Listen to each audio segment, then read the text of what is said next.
Hey y'all, welcome to Kamira's Kitchen. Today I'm going to show you how to make these delicious baked chicken wings with a little gravy on top. If you ask me, baked chicken is one of those easy go-to meals. It's always going to do it for me. It's reliable. You can change it up and season it different ways. And that little gravy can be used not only on the chicken, but also on your rice or your mashed potatoes, because we're really going to do it after the chicken is already cooked. Now, guys, I have me some wings here. I'm going to be using like 2.5 packages of these chicken wings. So that's going to end up being about 4 pounds. You can season your chicken any way you want, but this seasoning combination is bomb. I have ranch seasoning, some poultry seasoning, buttery seasoning, some seasoned salt, y'all. I'm also going to use some onions, peppers, and garlic, and of course some butter, baby. Y'all know I love some butters. In the comments, I want you all to tell me, what is your favorite way to prepare baked chicken? Do you make it with a sauce? What seasonings do you love to use? And maybe you have a little combination that I have not tried. I would love to try one of your recipe suggestions. So y'all, light up that comment section with your favorite baked chicken recipes. So I'm going to start off here by cutting my peppers into some slices. These vegetables are not just going to roast and become very delicious while they're being baked with the chicken. They're also going to season the broth that is going to be made with the chicken drippings. That in turn is going to flavor up the gravy so that we have a really, really delicious gravy. So I'm going to use some red onion as well as take out my aggression on that garlic, y'all. I love smashing garlic. Not only does it make it easier to peel, but it releases, those juices and like the flavor of the garlic. Once I have all my vegetables prepped, I'm going to season up this chicken, okay? So I have some olive oil. Of course, that's going to help our seasoning stick. I'm going to use about a tablespoon of Poultry Magic. If you do not have this specific poultry seasoning, you can use any poultry seasoning that you like. Choose one that's based with garlic powder, onion powder, and some herbs and maybe a little paprika, but not overly salty.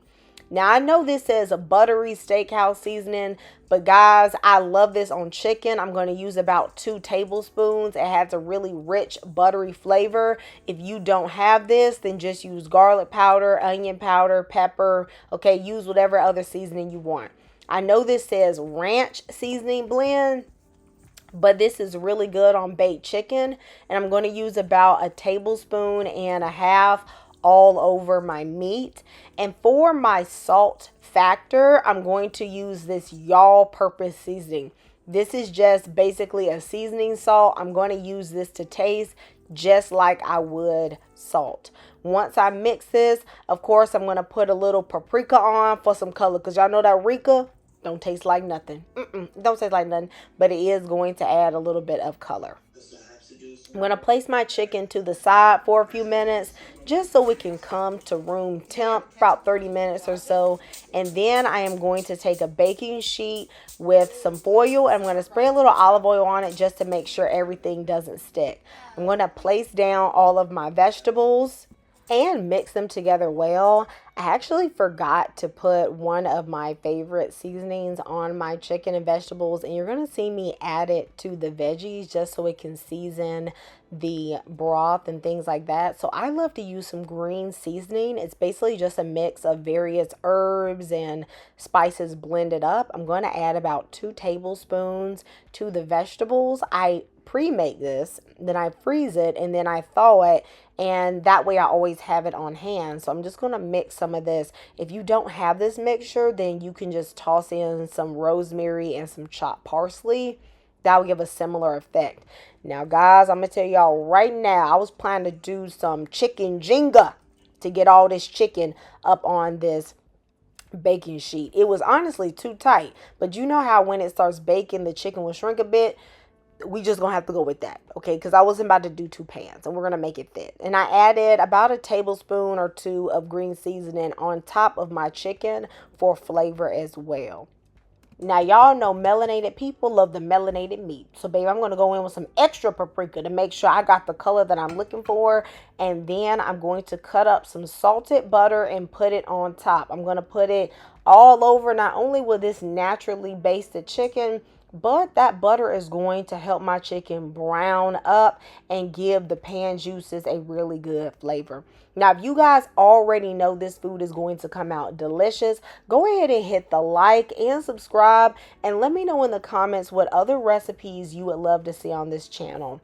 I have the oven preheated to 375 degrees. I'm going to cook this.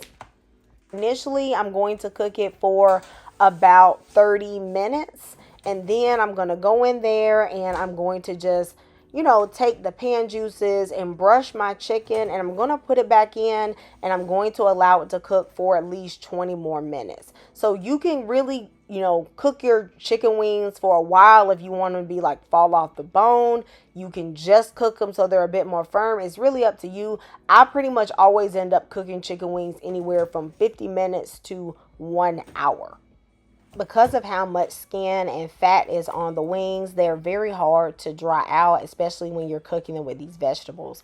But y'all see how beautiful these wings are looking. And really, you could eat them just like they are. But I'm going to make this delicious gravy to go with them. So I'm going to drain off all of those juices, and I'm going to put my pan on a stove.